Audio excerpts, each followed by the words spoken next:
In the late 1980s, death metal was at its peak in Florida. At the same time, a scrawny, sunken-eyed Swede named Peter Taggren was living in Florida and going to every death metal show he could. Peter had decided this was the music he wanted to make, but it was too expensive to record an album in the US, so he went home to Sweden, found a singer, and recorded a demo. With this demo, he would get a record deal. Now, all he needed was a band. Why, you might like Hypocrisy.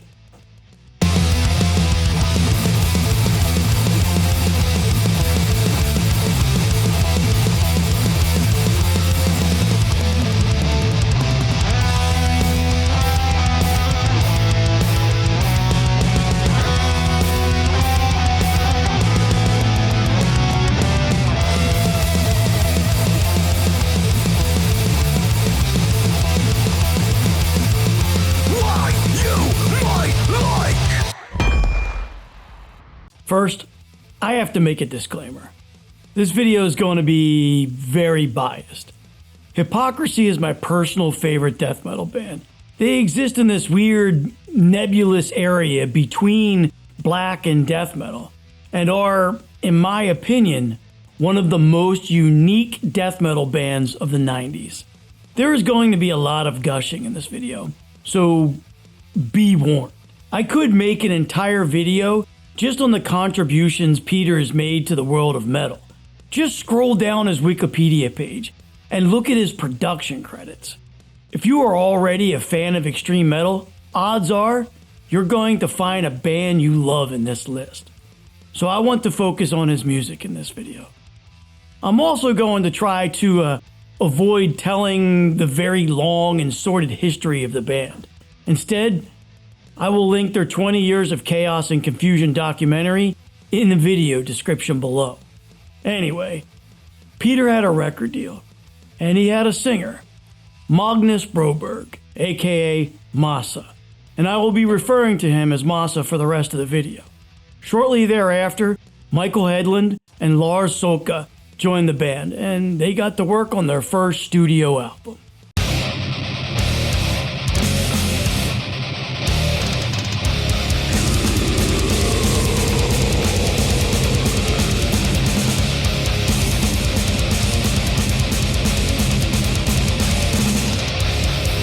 In 1992, Hypocrisy released their first studio album, Penetralia. This is almost entirely a love letter to the Florida style of death metal that Peter was influenced by during his time in the US. Massa wrote the lyrics, and they felt almost obligated to make the themes more satanic and demonic. So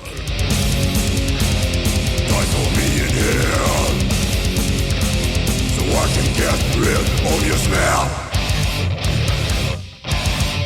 Yeah. Left to Rot is straight up Tampa Bay death metal, with its thrashy riffs, low growls, and steady pace. Everything about this song takes me back to 1987.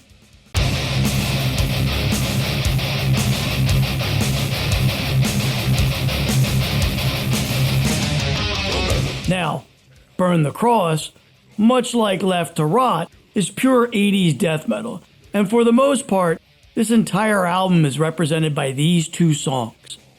I often talk about how the allure of many bands' first albums isn't the actual structure of the songs, but more so the potential of the themes being explored.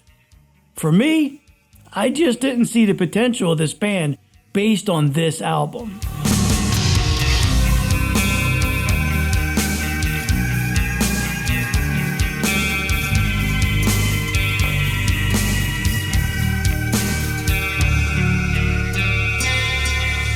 The one exception from all the others on this album is Penetralia.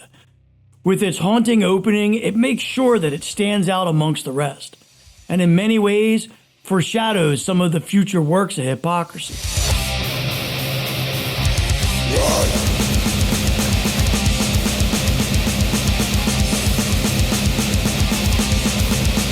The rest of the song, however, goes back to being much of the same as the rest of the album.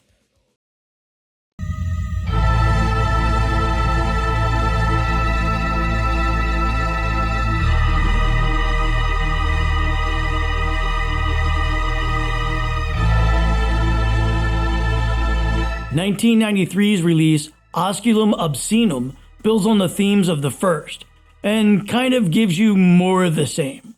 Overall, the mix on this album is pretty bad. In the documentary that I will link down in the description, Peter talks about when they went into the studio to record the album, the engineer had rented out most of the equipment, and they had to record without a lot of stuff. Pleasure of Molestation opens with a kind of grand cathedral sound, and it makes you feel like you are a prisoner on an estate of Marquis de Sade himself. The song then transitions into more of a standard death metal song. There are some interesting riffs towards the middle of the song, though.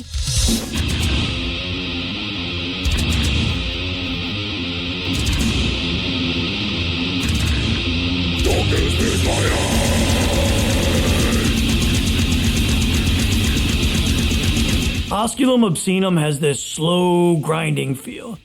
The entire song leaves you with a major case of stank face.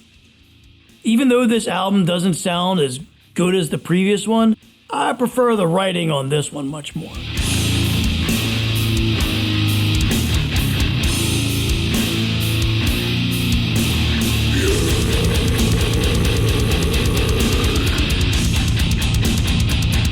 Meanwhile, Inferior Devotees shows more potential. Though much of it leans on the power chord crutch, there are entire sections of the song that puts Peter's creativity on display.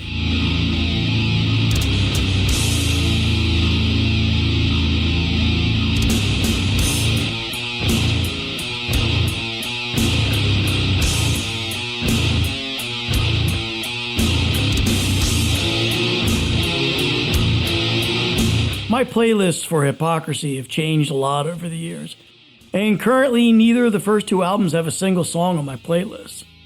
I'm sure it has a lot to do with me getting older, but the sound of these albums just don't appeal to me anymore. Or at least, not at this moment, because my Hypocrisy playlist changes a lot.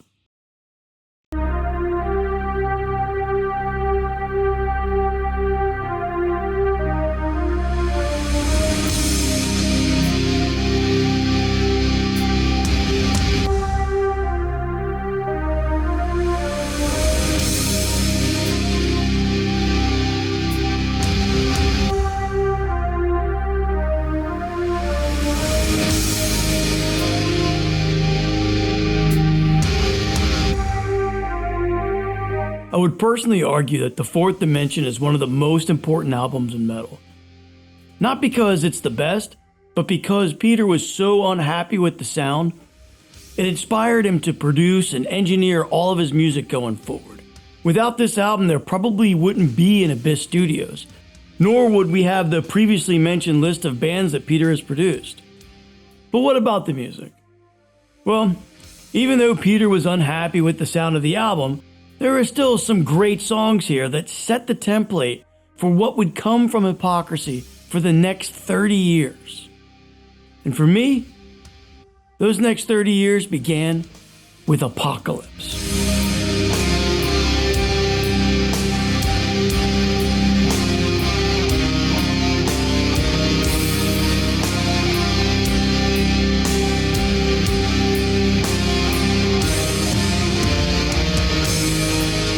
If the earlier style of death metal had a grand cathedral sound, Apocalypse is the arrival of the mothership.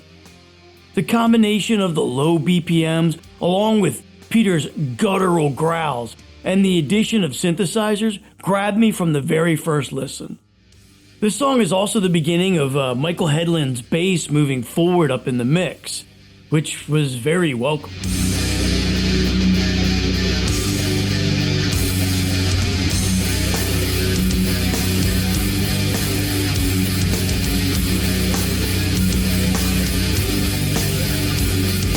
Mind Corruption leans more towards a thrashy tone, similar to Osculum Obscenum. Unlike the previous albums, though, there is more of a groove here.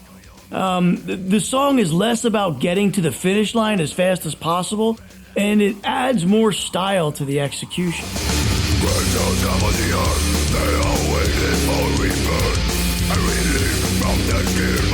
But they need us left to do the work.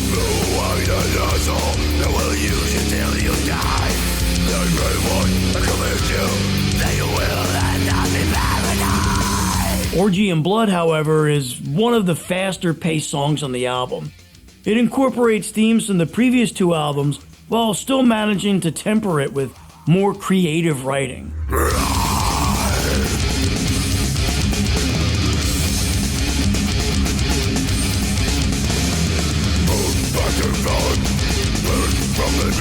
And now, we arrive at the fourth dimension. This is one of my favorite songs from Hypocrisy. It has that same slow grind as Apocalypse, and Headland's bass is front and center.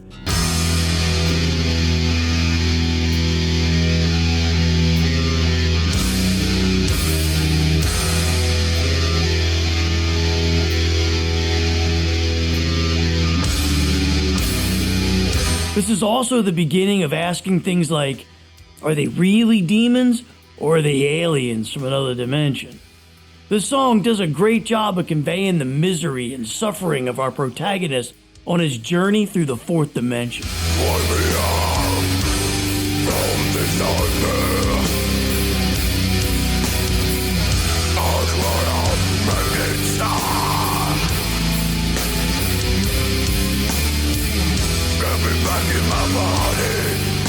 I'll never leave it again.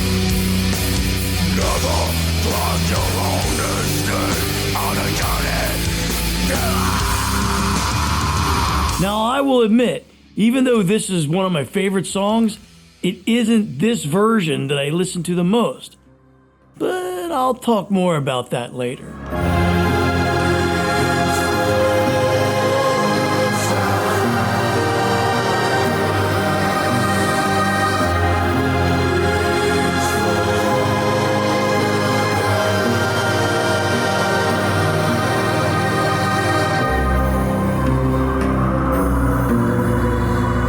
The Arrival of Demons is less of a standard song and more of an experiment in atmosphere. I decided to include it here because I believe it represents the coming shift in Hypocrisy's overall tone. Apocalypse and Fourth Dimension are two of the songs I listen to the most from Hypocrisy, but like I said earlier, the versions I listen to are not from this album.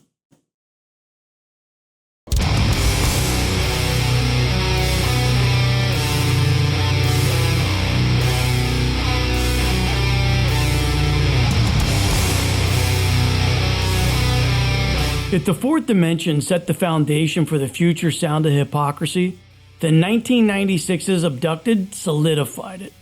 In the eyes of many Hypocrisy fans, this is their magnum opus.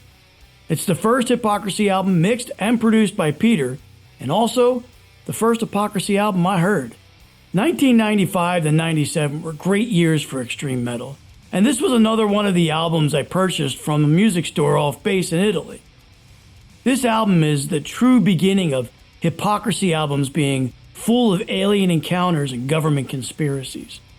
If you were a fan of TV shows like The X-Files, The 4400, or Person of Interest, Hypocrisy albums tell a very similar story. Roswell 47 was my very first experience with Hypocrisy, and boy, what a first experience it was. Immediately from the first 4 notes, this song tells you what kind of song it's going to be. The fullness of the sound and the rumbling low end was groundbreaking in death metal.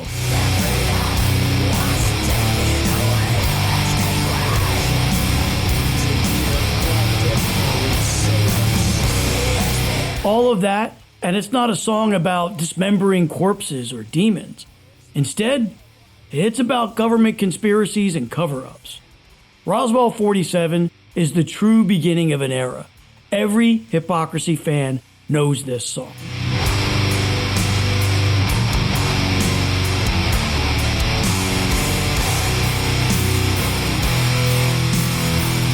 Unlike The Arrival of Demons Part 1, Part 2 is a full song.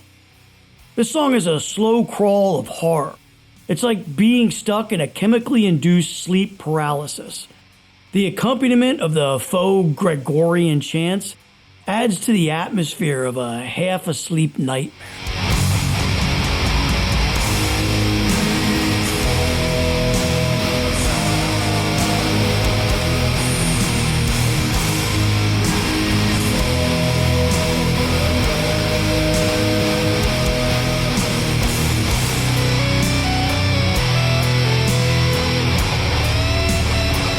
When the candle fades continues the slow crawling death metal theme. Aside from the vocals in the song, you could be forgiven for mistaking this for an early 90s Melvin song, like something from the Bullhead album.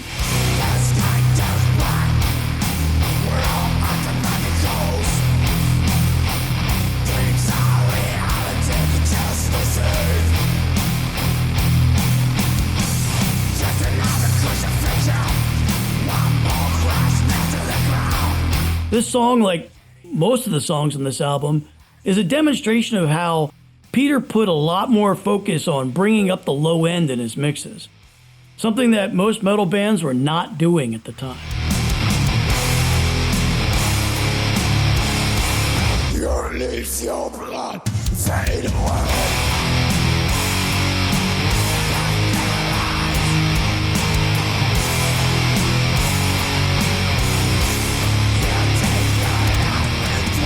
Carved Up is one of the faster paced songs on the album, but unlike the first two albums, it's more about the song structure than a race to the finish.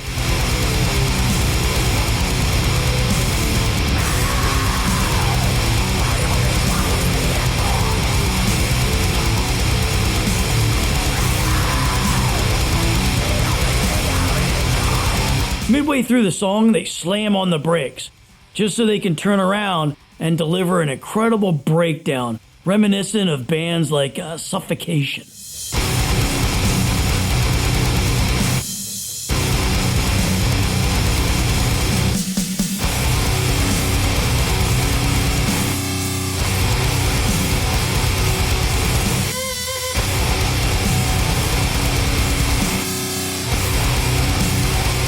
Slipping Away is the beginning of what Peter often refers to as his Pink Floyd songs. Some of my favorite songs are what I can only call death metal ballads.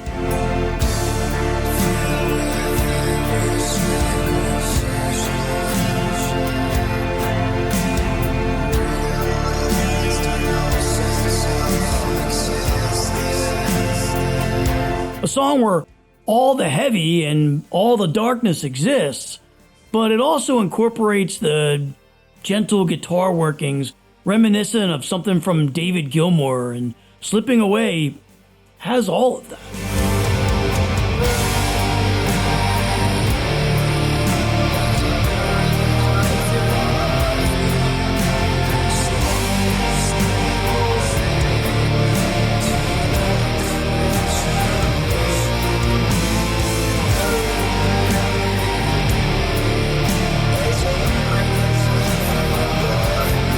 Narrowing this album down to 5 songs was near impossible. There are plenty of other songs in this album I could have easily substituted in. But hell, if you think I should have removed something from this, put something else in, tell me about it down in the comments. And while you're at it, give the video a like and subscribe. Much of this album sits on my current playlist. Some rotate in and out, but Slipping Away, When the Candle Fades, and Roswell 47 are always on the list. There is also another song that I removed from the list just so I could make it 5 songs, and that is called Drained. It's very similar to Slipping Away, and the true final song of the album. It was a tough decision deciding which one was going to be the 5th song, and I went with Slipping Away.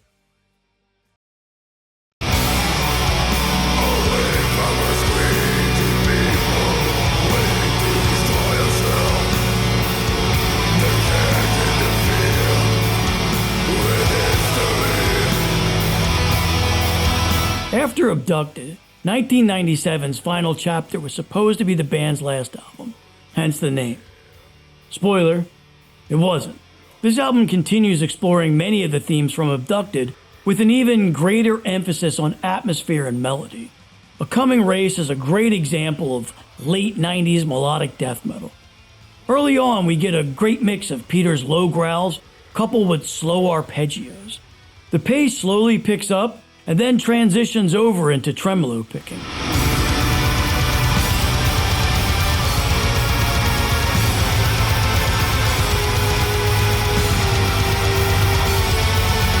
Towards the end, it brings it home with a short wailing solo, and then starts working its way backwards through the song.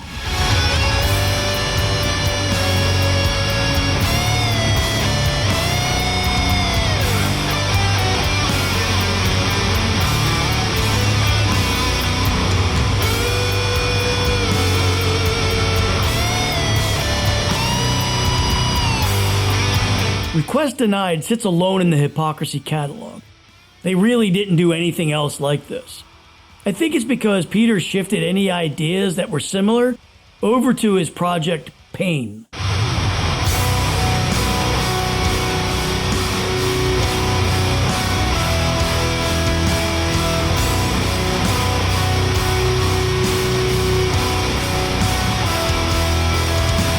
The song starts off like many other slower Hypocrisy songs, and then shifts to a non-distorted guitar, which is then followed by Peter singing clean vocals.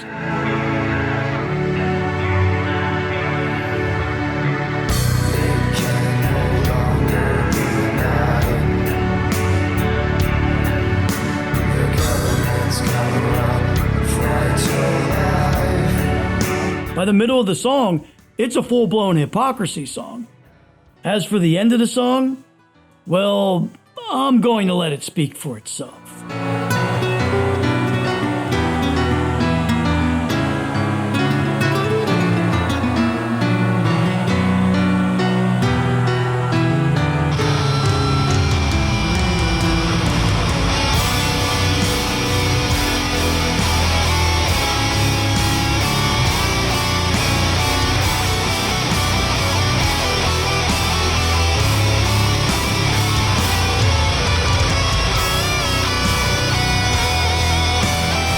I personally think there is something for everyone who loves metal in this song.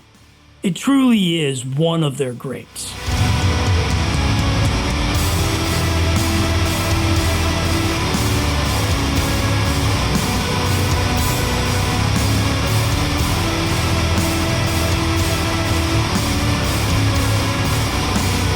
Lies incorporates synths similar to what they were doing on the Fourth Dimension. But instead of just using it in sections, they add to the atmosphere throughout the song.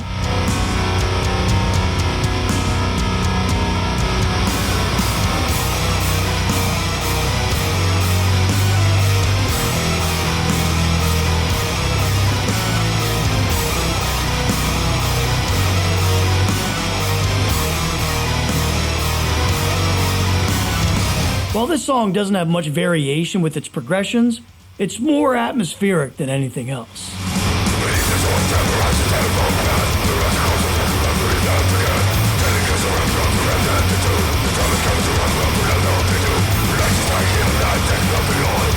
Evil Invaders is a reminder that this is still a death metal band, and in my opinion, it's one of their better fast songs.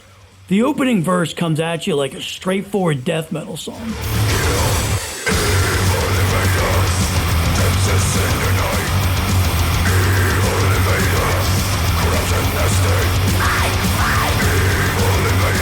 The vocals are pushed through a ton of distortion, and the chorus is just a simple repeated line.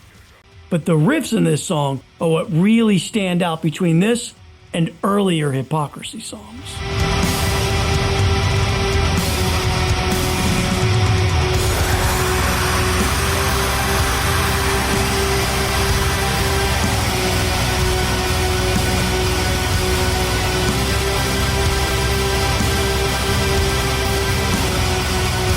Right from the opening, Final Chapter sounds like the score of a sci-fi horror film. The tremolo picking and voice sampling makes it sound like a greater entity is pulling the strings. The mid-song shift into death growls conveys an atmosphere and grand struggle against an immense power.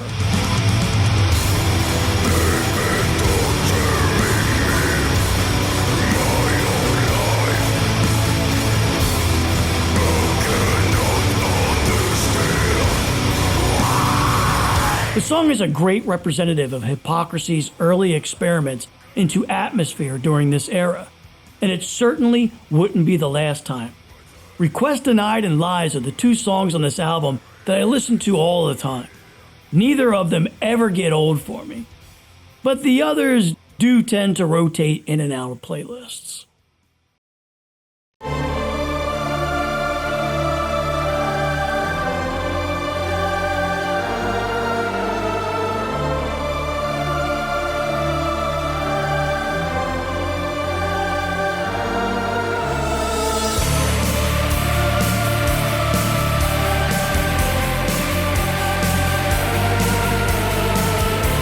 Now, even though I said Abducted is considered Hypocrisy's magnum opus, their self-titled album from 1999 is my personal favorite. I have many nights where I just put on my headphones, start this album from the first track, close my eyes, and get beamed up to the mothership.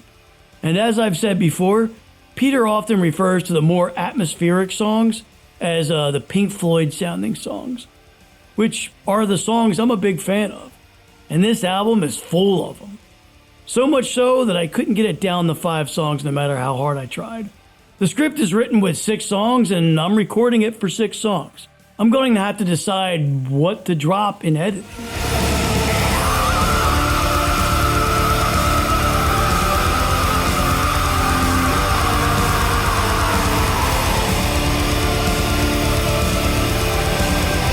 Fractured Millennium is the beginning of the album, and right from the start, you get the full mothership experience. This song is a culmination of the previous 2 albums' experiments with atmosphere injected into death metal. The song's opening beams you on board, and it then carries you into the verses and choruses that set the tone for the rest of the album.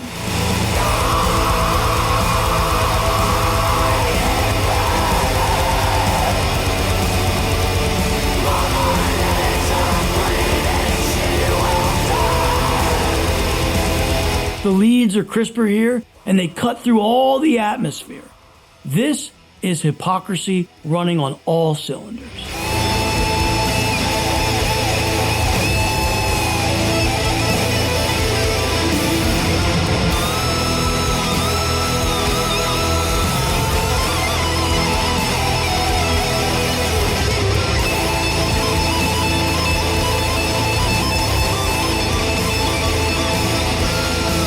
Fusion Program Minds opens with slowly increasing the volume, just so it can drop us off into a galloping pace, reminiscent of an Iron Maiden song.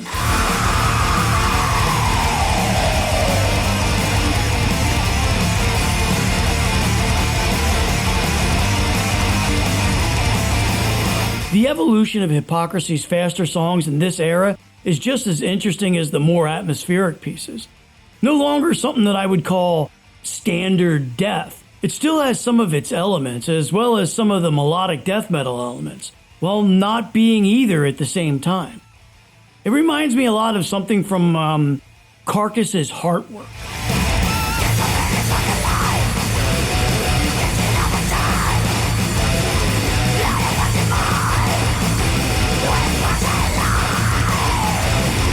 Elastic Inverted Visions is one of the longest songs in the Hypocrisy catalog.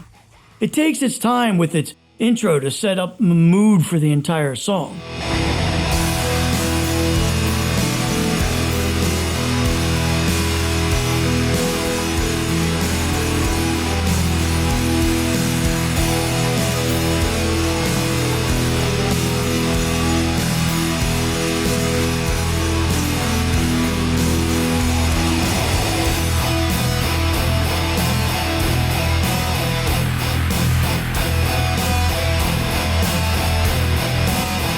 Like most of the songs on this album, Peter trades out the low growls for more of a higher vocal fry method, as well as some clean singing, closer to spoken word. That mixed with some creative riffing and a lot of scale work throughout the song makes this song a great midpoint of our journey through this album.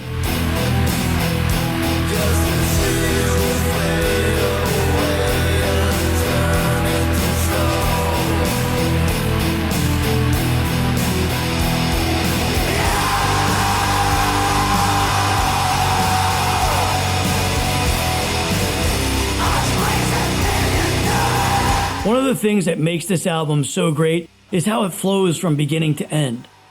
This album, though not a concept album, flows like one. It takes you on an odyssey. And the song, Until the End, is the beginning of the final act.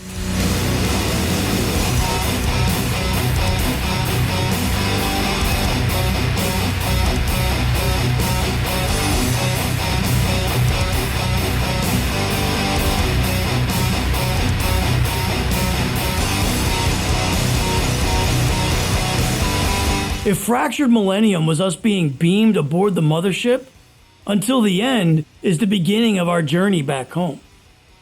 Peter's vocals sound more like a lost being crying out to the universe, only to get a lonely reply from a greater being telling him, "You've got to wait until the end."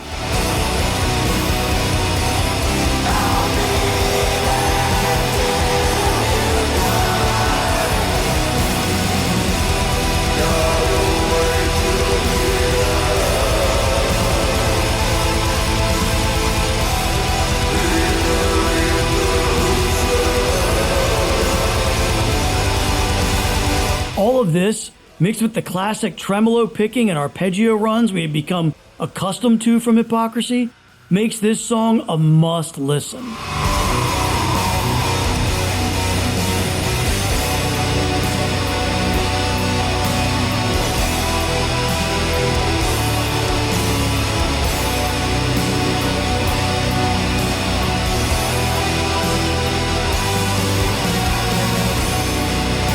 Disconnected magnetic corridors is our arrival home. Our journey is nearing its completion, and it's not all flowers and sunshine.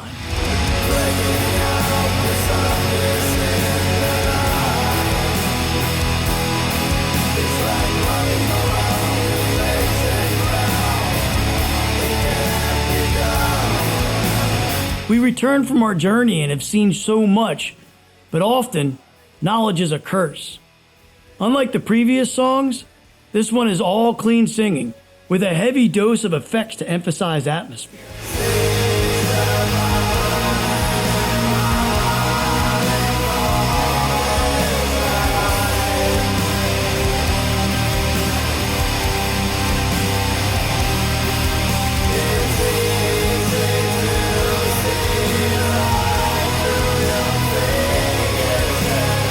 This song is perfect for any playlist that will be played around folk that don't connect with music that has more aggressive vocals, but still like darker atmospheres.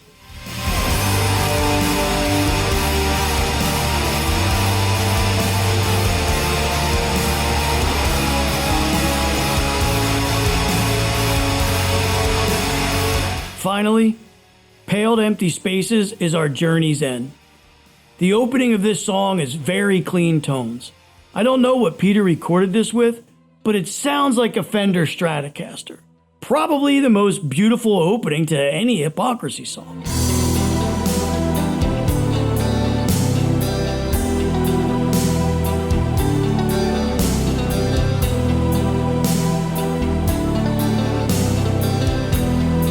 The song is all clean singing with a grandiose feel to the chorus.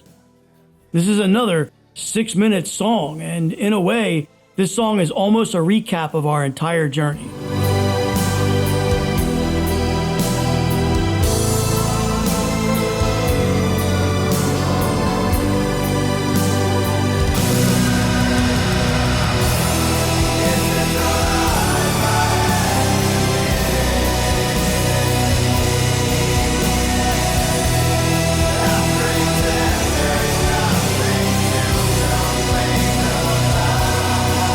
I would be completely remiss not to mention the lead towards the end of this song. It feels more like something from an 80s power ballad, and somehow it fits perfectly into this song. The song encapsulates everything I love about Hypocrisy's experimentation outside of the realms of death metal.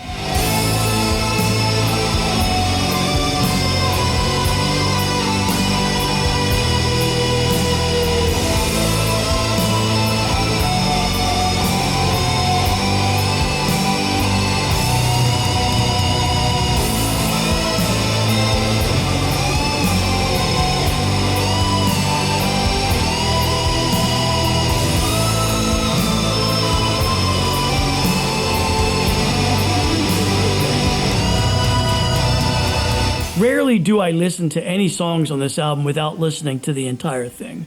The album plays out like a Pink Floyd album, where you just want to enjoy the entire journey. After scripting and recording and editing, I'm still at 6 songs. You know what? Fuck it.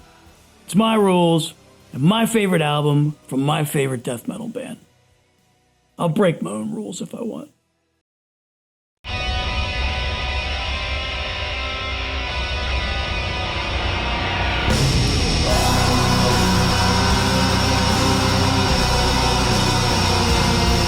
Moving into the new millennia, Hypocrisy released their 7th studio album, Into the Abyss.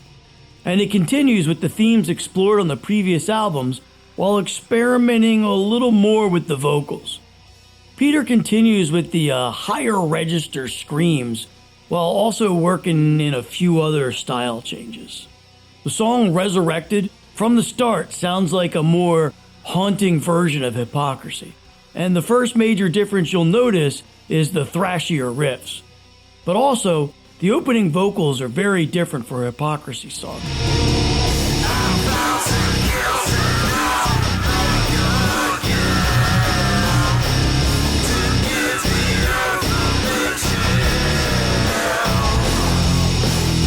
The middle of the song is more familiar ground, with the guitars moving more into the realm of melodic death metal, and the vocals shift into the raspier vocal fry that Peter had been working with on the last album.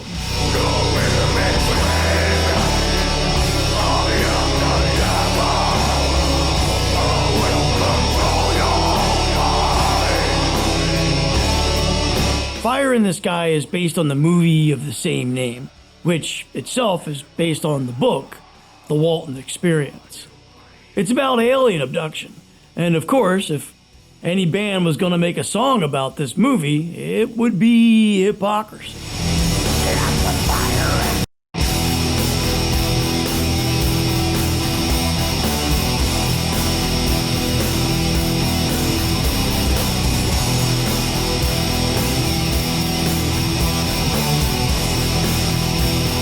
Oddly enough, the song that is a direct reference to the sci-fi film sounds less spacey than many of the other songs.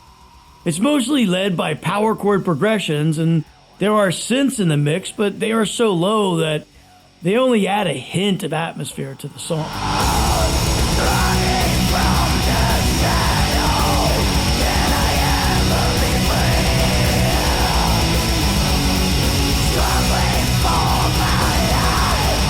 Meanwhile, Sodomized essentially brings us back to the Penetralia album. Everything from the riffing to the growl styles. Even the mix of this song is different from the rest of the album.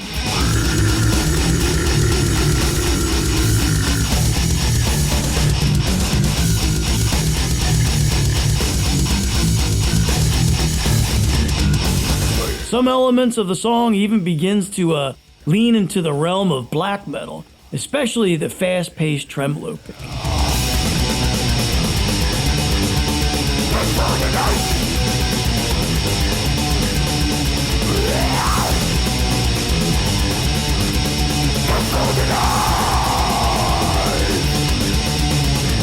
Death Row, No Regrets is the one song from this album that leans heavy on the atmosphere. Instead of using clean vocals for this style of song, like he did on the last album, Peter instead uses this newer vocal fry style he's been playing with.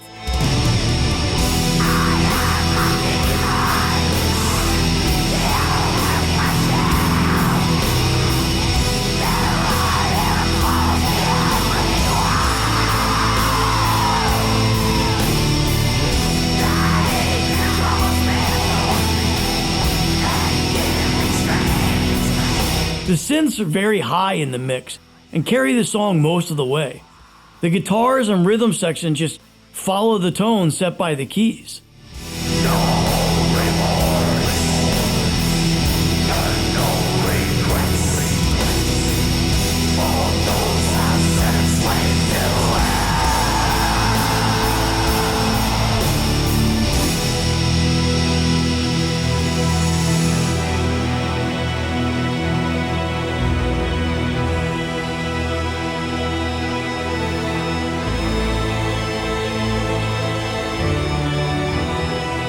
chorus of the song is the real standout here, and it's a perfect live show crowd sing-along that is followed up by a great bluesy lead.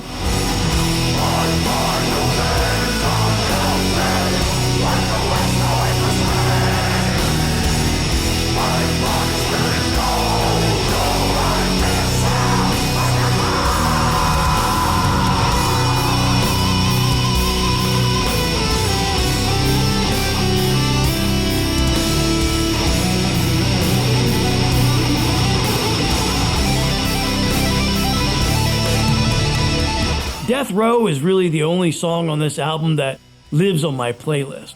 I love this song, and I think it's one of their best. I've never put together just what it is about the rest of the album that never set right with me, but for some reason, I just haven't gotten into any of the other songs. Now, even though I don't include compilation albums, I do want to give 2001's 10 Years of Chaos and Confusion a mention. This isn't just some run-of-the-mill compilation. Many of the songs are full re-records, not just remasters. Remember back when I was talking about the Fourth Dimension and I said Peter was unhappy with the sound? Well, he used this release as an opportunity to show what he wanted the Fourth Dimension to sound like. For example, this is what the Fourth Dimension originally sounded like.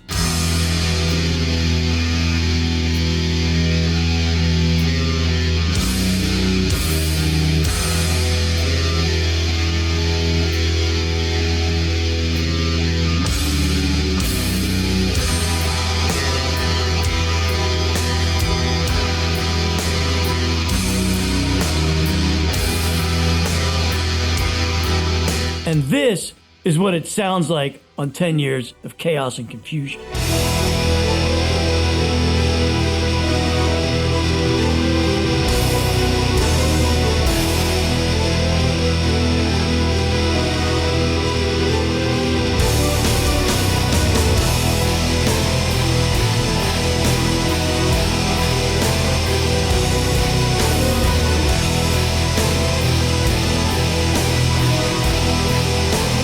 And remember earlier when I said Apocalypse was one of my favorite songs to listen to, but the version from the Fourth Dimension wasn't the one that I listened to?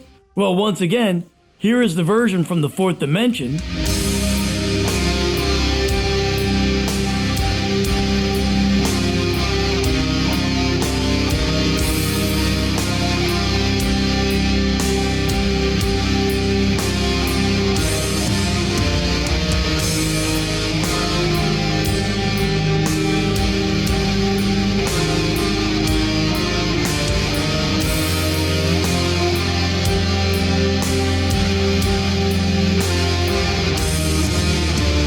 And here is the version from 10 Years of Chaos and Confusion.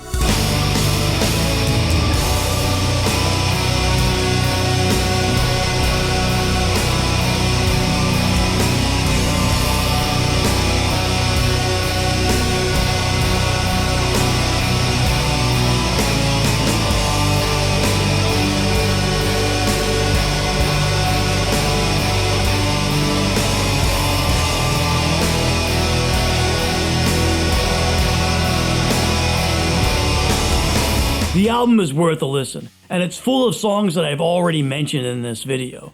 So, if you're just interested in the best songs from this era of Hypocrisy and don't feel like buying all of these albums, this is a good compilation pick for you.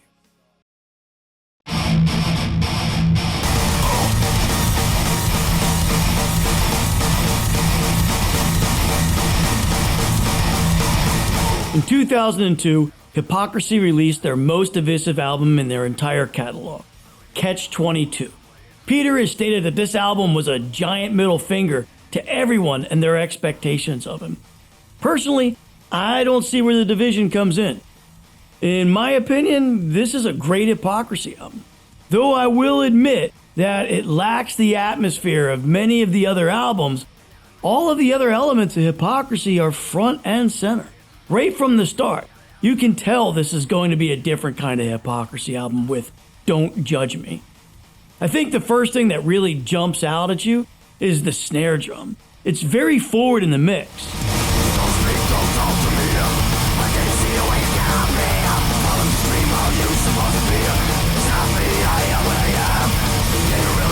The song is much faster than the majority of what Hypocrisy normally does. Also, the songs sound more angry than usual.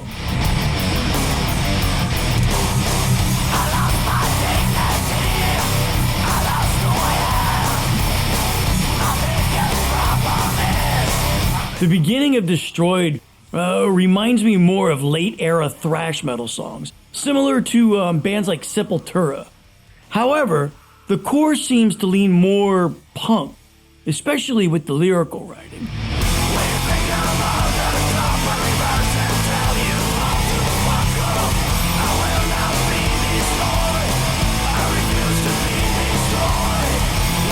The song has good pacing and doesn't overstay its welcome. And the song structure itself leans a little poppy with how it moves between verses and choruses.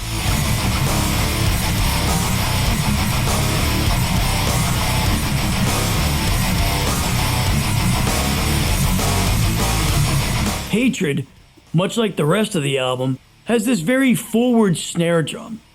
I don't know why, but the riff in the beginning of the song reminds me of something that Alex Skolnick from Testament would write. But when the chorus kicks in, it becomes very apparent that this is a Hypocrisy song.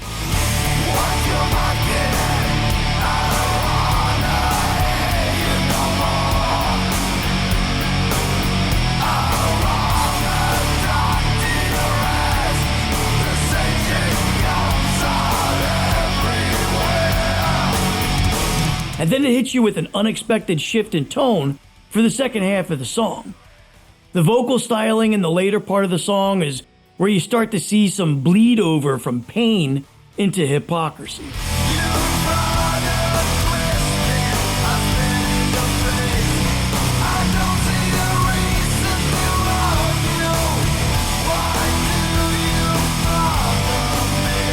I think this is where some of the division comes into play, but for me, I've always been a Pain fan, so I've always enjoyed these parts.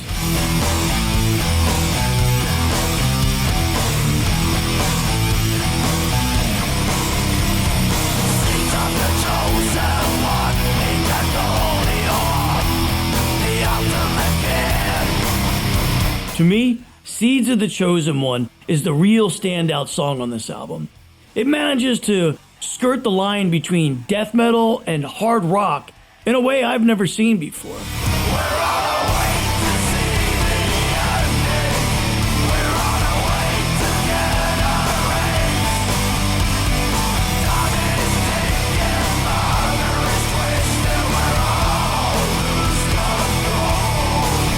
The beat and the riffing and even the song structure is very much a hard rock song. The singing, however, is more of the higher register vocal fry of things. I love to sneak this song into playlists I make that is going to be played around normal, non-death metal folk. And rarely do I get any complaints. In fact, by the time it gets to the chorus, everyone is usually bobbing their heads whether they know it or not. I've been searching for the peace in my mind. It's nowhere to be found. Just so resting out of my skin. Keeping with the tradition of the last few albums, All Turns Black is a more somber tone. It has the classic low BPMs of final songs from Hypocrisy albums, but lacks the synth atmospheres of previous albums. The song also benefits from bleed over from Pain. Peter's vocals on this song are very similar to his vocals on the song Fade Away from the Pain album Nothing Remains the Same, which was released the same year.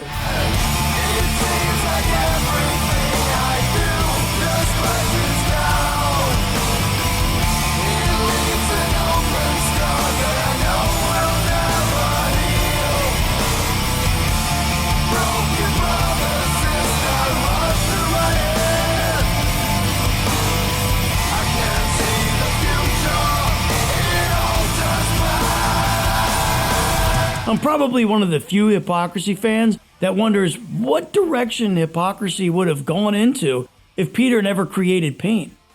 I know he did so in order to prevent Hypocrisy from being tainted with some of Peter's stranger ideas, But it was those strange ideas that I felt made Hypocrisy unique.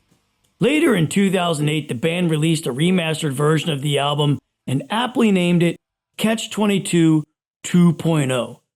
The remaster was done to satisfy the fans that weren't happy with the original release. I guess the idea was to make it sound more like Hypocrisy and less like Pain, but I'm only guessing that.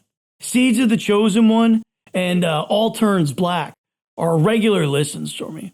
The rest of the songs often rotate in and out of my playlist, but those two are the constants.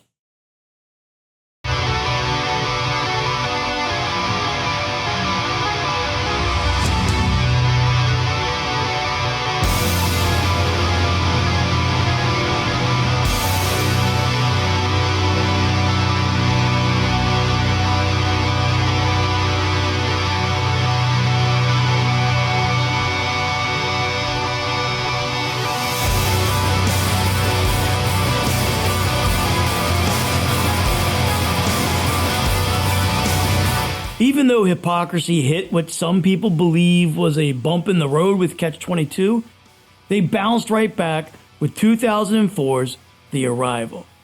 Now, if the last couple albums allowed you to forget that Hypocrisy is about aliens and conspiracy theories, they made sure to remind you of that with this one. Simply looking at the album cover told you all you needed to know about this Hypocrisy album. Born Dead, Buried Alive gives an immediate impression that this is a return to the sounds of an alien invasion. But it abruptly changes to a faster-paced death metal song.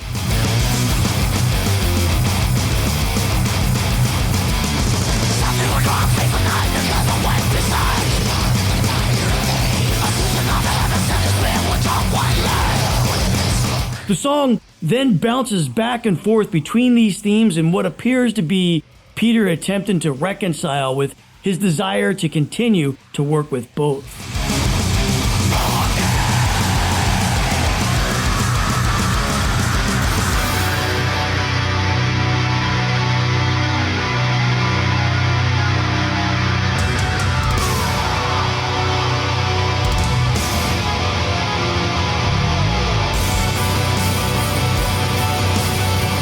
Now, whereas Born Dead, Buried Alive feels a little unsure of what it wants to be, Eraser knows exactly what it is. Right from the start, Michael Hedlund's bass sets the tone for the entire song. It conveys both a sad and ominous message, and when the guitars come in, it's an immediate reminder of Roswell 47.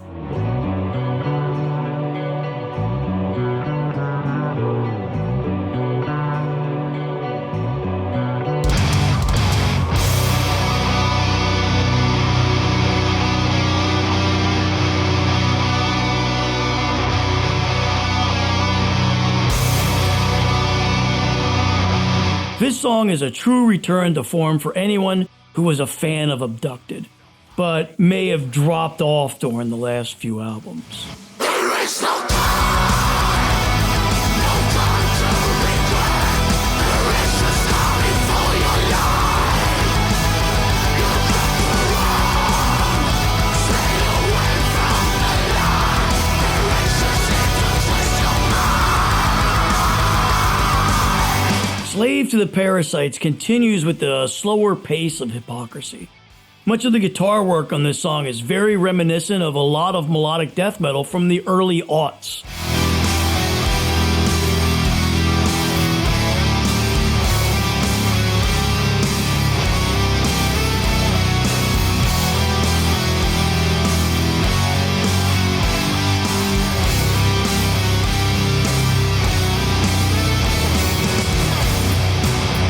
Some of it even gives you hints of In Flames' Clayman, especially the guitar work during the chorus.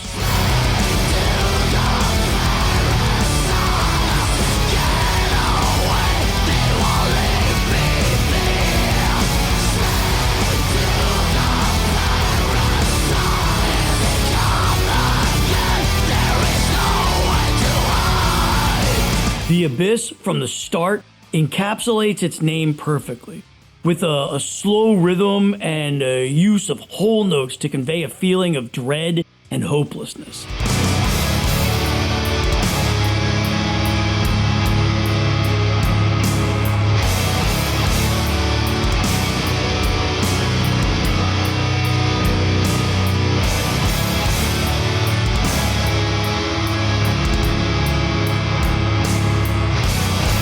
Peter's low growls have been missing from most of Hypocrisy songs since the final chapter, but they make their return here.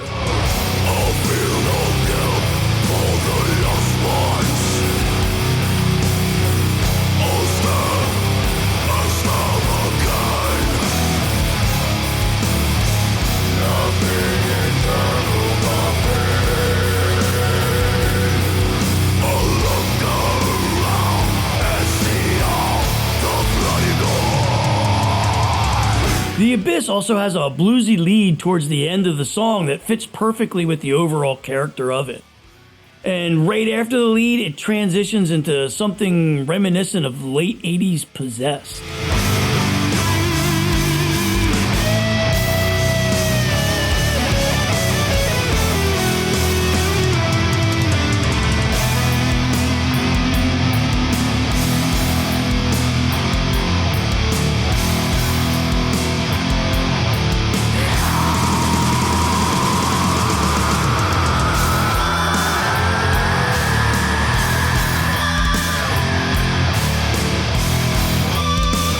The Departure is another song that is well represented by its name. At this point, it's been a long-held tradition that the final song on a Hypocrisy album would be sort of a ballad. And while this song isn't exactly that, it does contain many of the elements.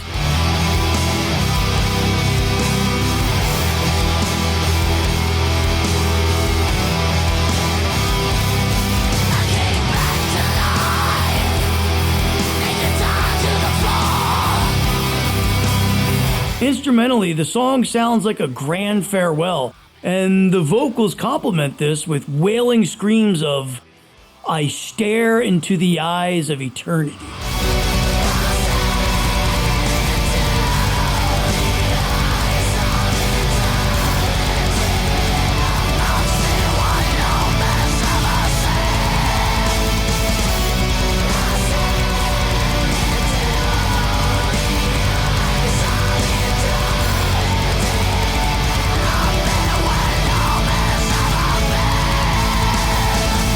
Eraser, The Abyss, and Departure are the songs from this album that I listen to the most.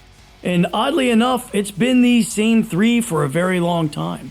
Fun fact, Dan Swano wrote the lyrics for multiple songs on the album, and Silenaz from Dimmu Borgir also contributed as well. Sadly, this was the last album with Lars Soka. Lars was a major contributor to the band and wrote a lot of the more intricate guitar work. There was no doubt this loss would create a massive change in the sound of Hypocrisy to come.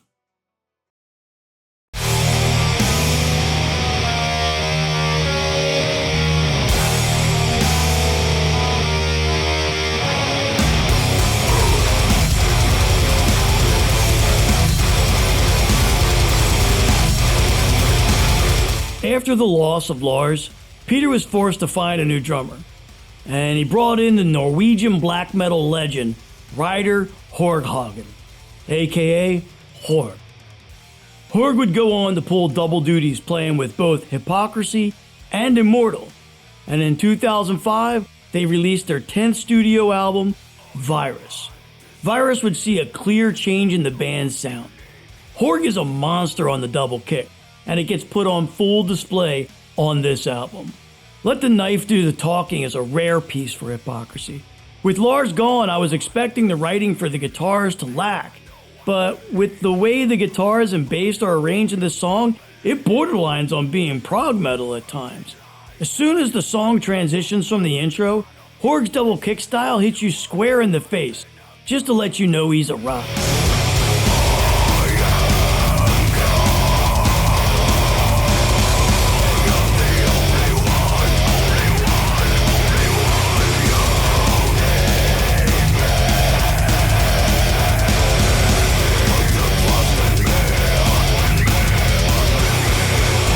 Hedlund's bass shines in this song.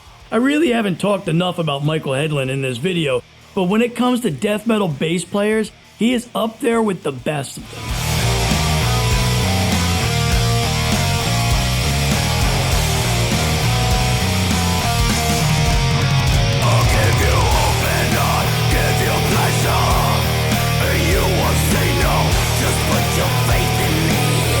The first several songs of the album had me worried that Hypocrisy may have made too many changes for an old fan like me. But then, along comes 1,000 Lies, and it delivers with everything an old Hypocrisy fan was looking for. It has everything from conspiracy theory lyrical content to the slow haunting pace and guitar leads. But it also manages to include those rumbling double kicks from Horde.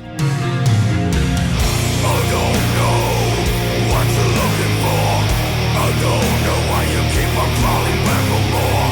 Erase and rewind, your life is gone. I can read you like an open book. I'll steal your life like the life you touch. I'll set you free from what you become. This album also sees Peter starting to merge the low growls and the higher fries together to create a broader range of vocals in his songs.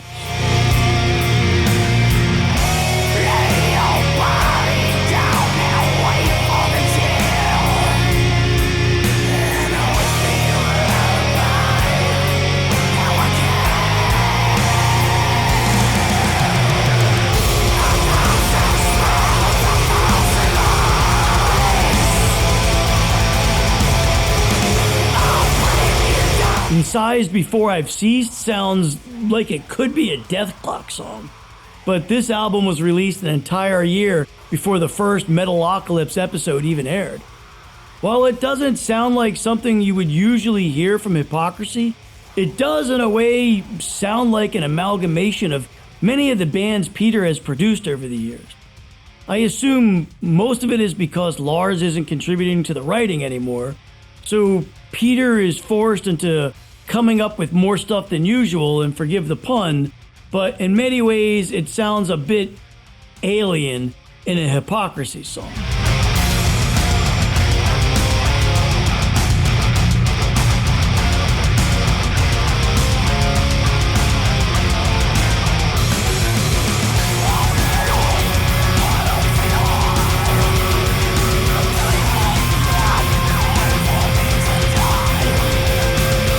They do manage to make sure that the chorus does sound like a Hypocrisy song, but there is a point in the song where you swear it's about to become a Children of Bodom song.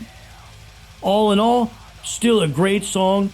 It was just a bit jarring at the time of release.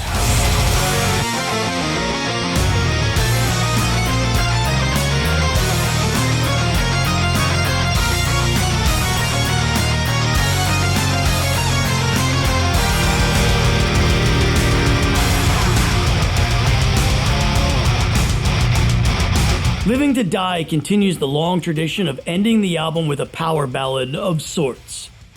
The opening verse is mostly spoken word, but the vocals following it are almost entirely clean.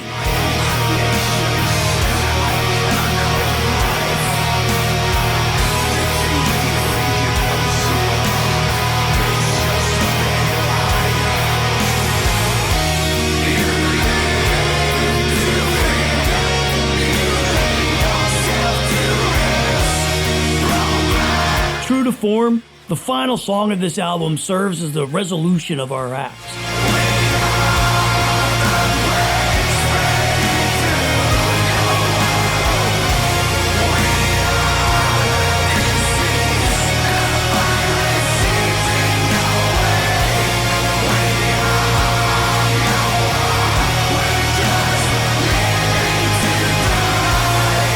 And unlike much of the album, the keyboards are prominent and convey a feeling of finality. Waiting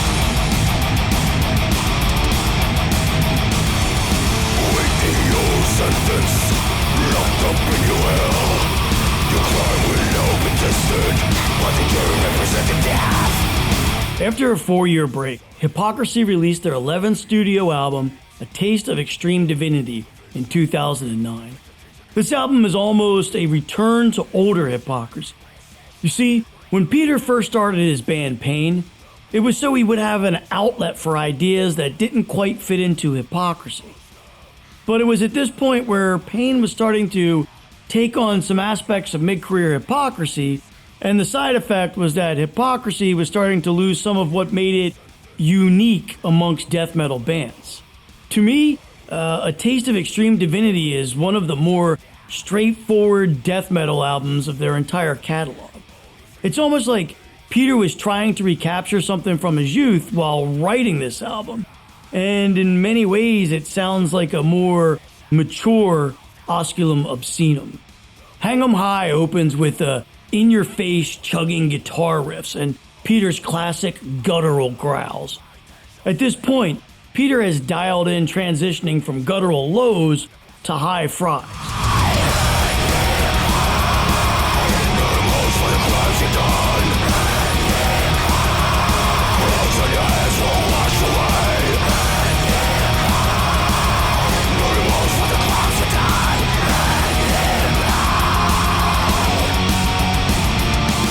The faster pace of this song sets the pace for the entire album. It's clear from the start that this is a different version of Hypocrisy we are dealing with. Even though all the elements from the previous albums are present, there is something very different about this album.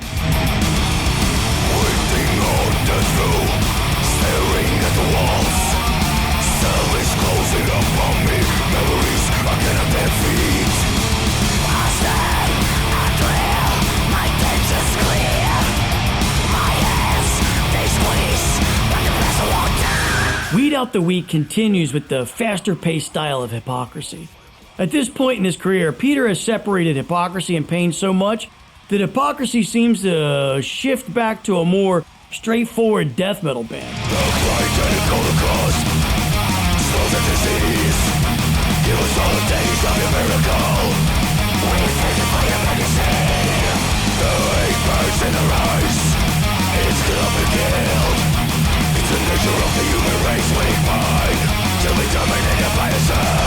Much like the previous song, all of the elements of the Hypocrisy we know are still present, but the aggression is cranked up a bit more than usual.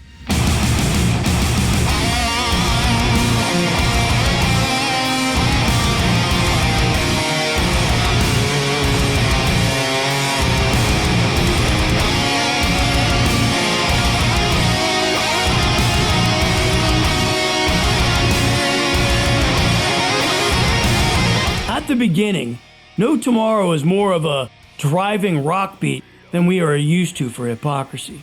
But by the middle of the song, it transitions into what I consider to be more in line with what I would expect from Hypocrisy.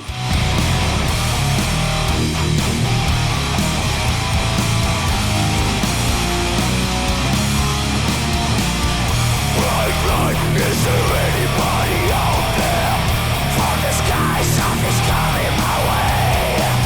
It knocked me down, I'm paralyzed except my mind. It's at this point in the album where I start to become more accustomed to the changes.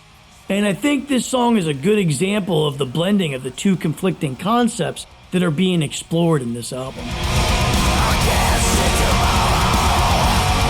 I am out of time.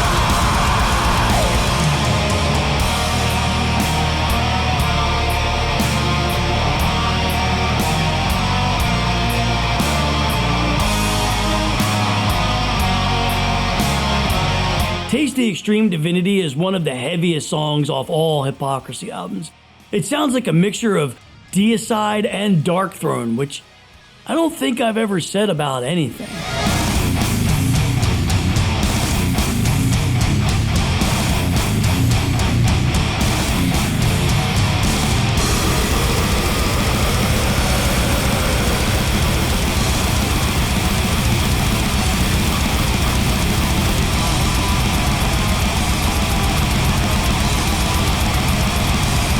Tamed, Filled with Fear is yet another departure from the era of Hypocrisy, ending albums with ballad-esque songs. We are living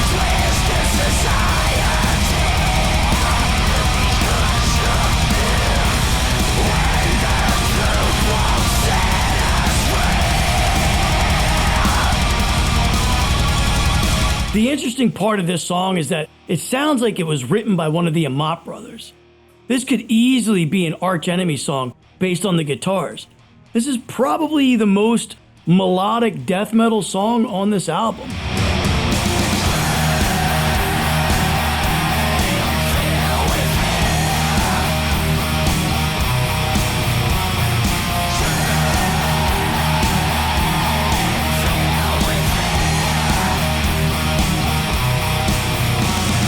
Sadly, I never really got much into this album.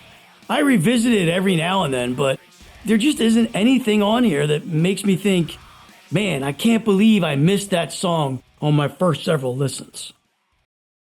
When we first started the Long Time No Death tour in South America in September 2010, the first place was Sao Paulo in Brazil. And like you see, it's always great to come here. Nice people, good venues, and great fucking fans, you know?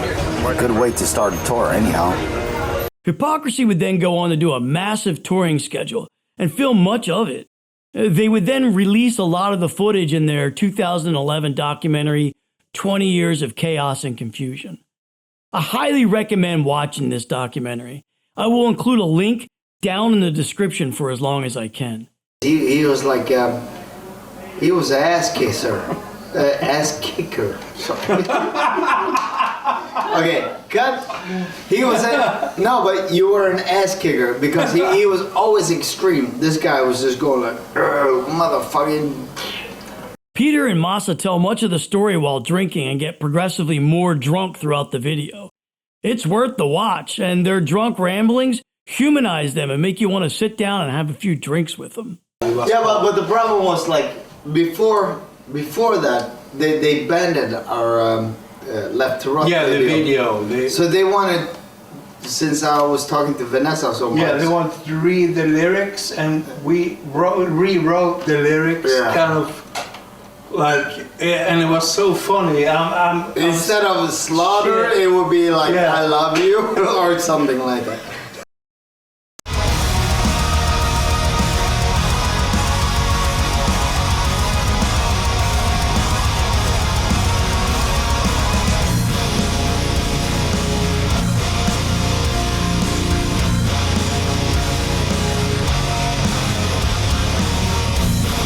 After another 4-year-long wait, they released their 12th studio album in 2013, End of Disclosure. This album is another return to themes of aliens and conspiracy theories, and in many ways picks up from where Arrival left off. This album wasn't liked much by the critics, and I'm not sure what people were expecting from this band when this album came out. Sure, it's not up there with their best, but it's also not bad by any measure. End of Disclosure opens with the familiar tone we have come to expect from Hypocrisy. The atmosphere feels thick with cigar smoke that emanates from clandestine boardrooms of a new world order plotting for more control. I'm sitting on the moon looking down on you and watching what you become. The new world order has a plan for you. A great deception that will make you numb.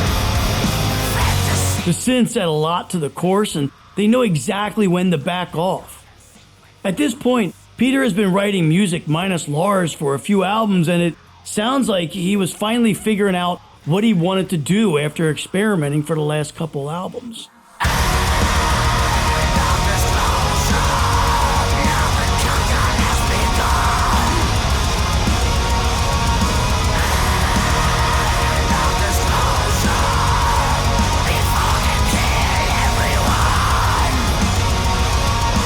"4400" is a direct reference to the 2004 television show The 4400, which was a show about 4,400 abductees that all returned back to Earth at the same time and in the same spot, but they didn't come back the same as when they left.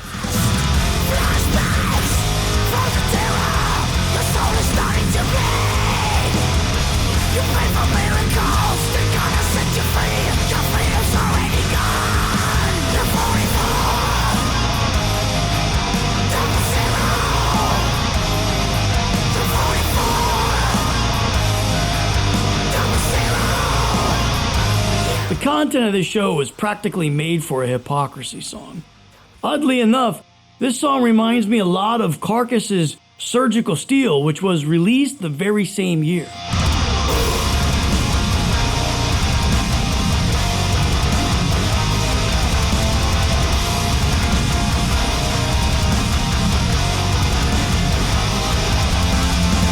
Hell Is Where I Stay is one of those classic slow Hypocrisy songs with the low guttural growls and the chugging guitar riffs.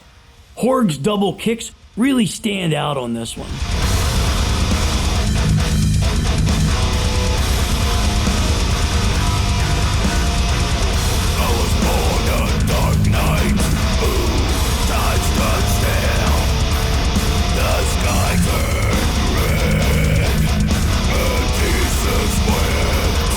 This is one of those songs that just gives you a stank face throughout the entire song. This is just a dirty, nose-curling song.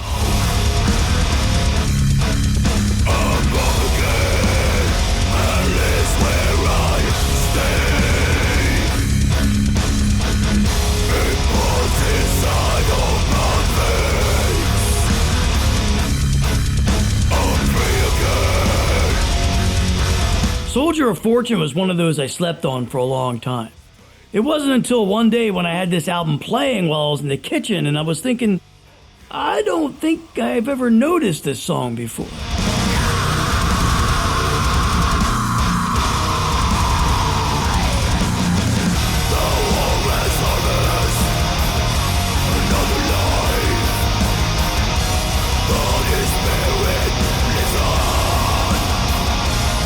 It does get lost in the Hypocrisy catalog when compared to other songs, but there is just something in the overall guitar tone that somehow has a more positive sound to it. I mean, I know it's weird to use that to describe a death metal song, but I think the progression later in the song makes my point for me.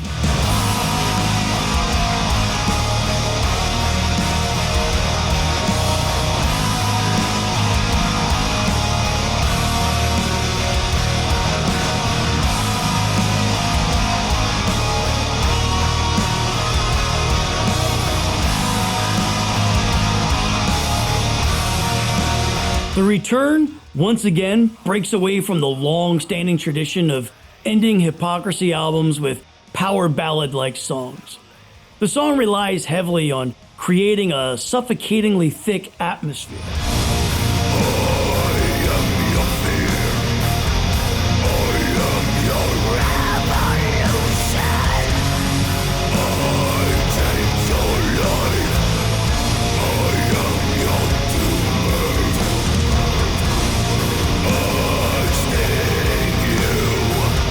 Contrary to many of the final songs on Hypocrisy albums, this song does not convey a feeling of finality, but instead fills you with the overwhelming dread of facing an enemy with superior power and numbers, almost as if a full-scale invasion has begun while leaving you with a cliffhanger, only to be resolved in a sequel.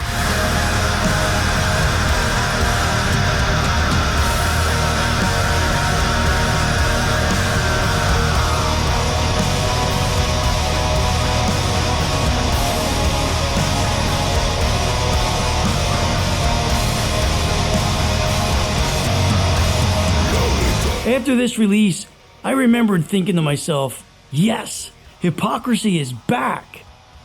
What I didn't know at the time was that I wouldn't get the resolution to this invasion for another 8 years. With the success of Pain and the heavy touring schedule for Peter's project with Till Lindemann from Rammstein, as well as the additional workload at the Abyss Studios, and the work that he did on Possessed's 2019 release Revelations of Oblivion, there just wasn't enough time to do anything for Hypocrisy. This was one of those tours from Hypocrisy that I missed. I was supposed to catch them in Oakland, but the show was canceled because Peter was having visa issues. Apparently, all of his talk about conspiracy theories and the New World Order landed him on a couple watch lists.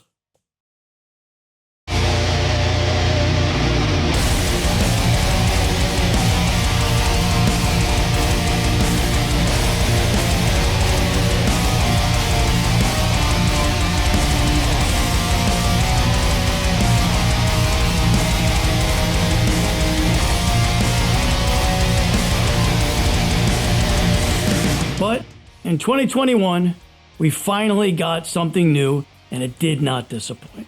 The 13th studio album, Worship, is everything a Hypocrisy album should be. Aliens, conspiracy theories, social commentary. It's heavy, but spacey. This album also knows exactly what it's supposed to be. It's almost like the 8-year break was needed to clarify what Hypocrisy was going to be for a new era. Chemical Horror doesn't pull any punches. By 2021, it was clear that society had become slaves to Big Pharma. People would praise Big Pharma out one side of their mouths while condemning them out the other. It's like a modern, even more cynical version of the Rolling Stones' Mommy's Little Helper.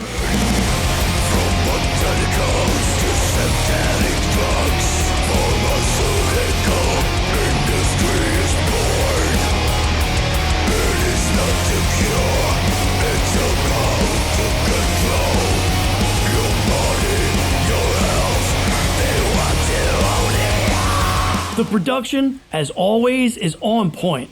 Peter has proven over multiple decades that he is one of the best producers in the business, hands down.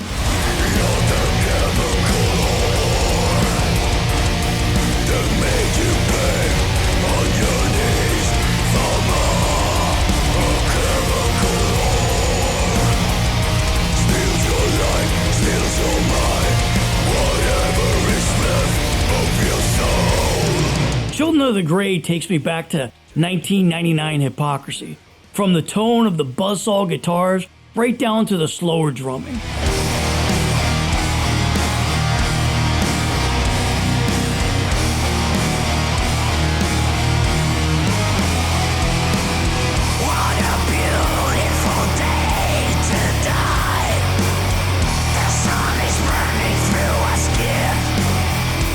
Peter also manages to include some of those rare scream-along moments later on.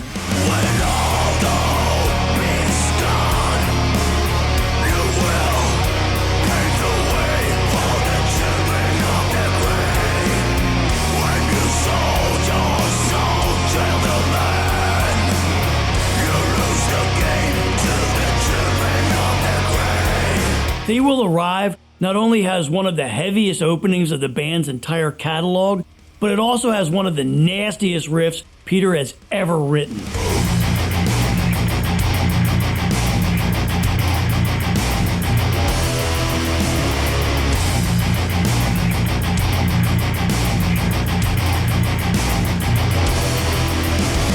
The rest of the song manages to capture a high sci-fi feel while maintaining an air of action to it. This is another invasion epic where our alien overlords show us no mercy. This isn't some Jodie Foster alien movie where they are here to be our friends. This is more like Falling Skies.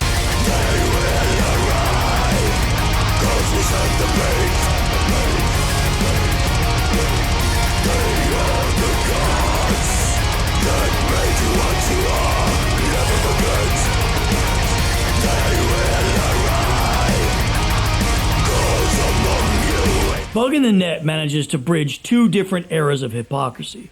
On one side, you have this newer style of instrumental writing, and on the other, you have the older abduction topic. This song is about the abduction of Barney and Betty Hill in 1961, which is an interesting story within itself and one worthy of telling in a song.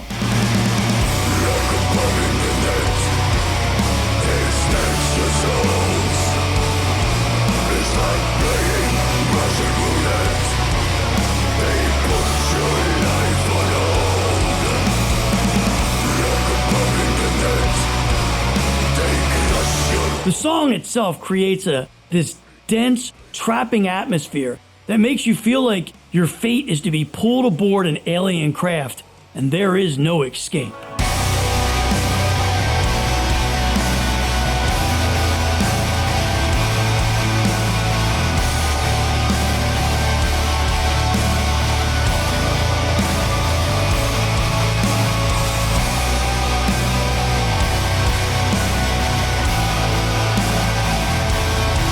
Once again, Gods of the Underground breaks away from the tradition of ending the album with a ballad-esque song. Instead, this song continues with the themes of society being controlled by a monolithic power and hope being non-existent. It makes sense considering that this album was written during the global pandemic of 2020 to 2021.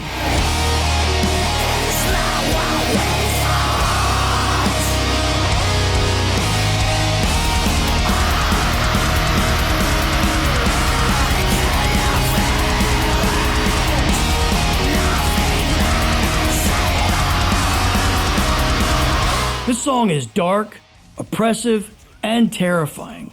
Basically, it's what a sci-fi death metal song should be. And the reality is, there is only one band in the world that does it like this, and that's Hypocrisy.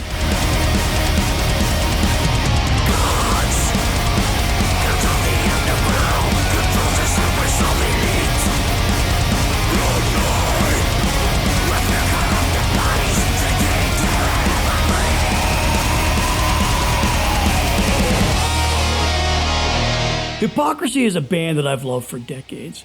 For some reason, their sound has always resonated with me. And if you've made it this far in the video, I'm assuming there just might be something in their sound for you as well. Hopefully, you found at least a couple songs in their catalog that you enjoyed. But if you didn't find anything this time, maybe I'll help you find something next time on why you might like metal.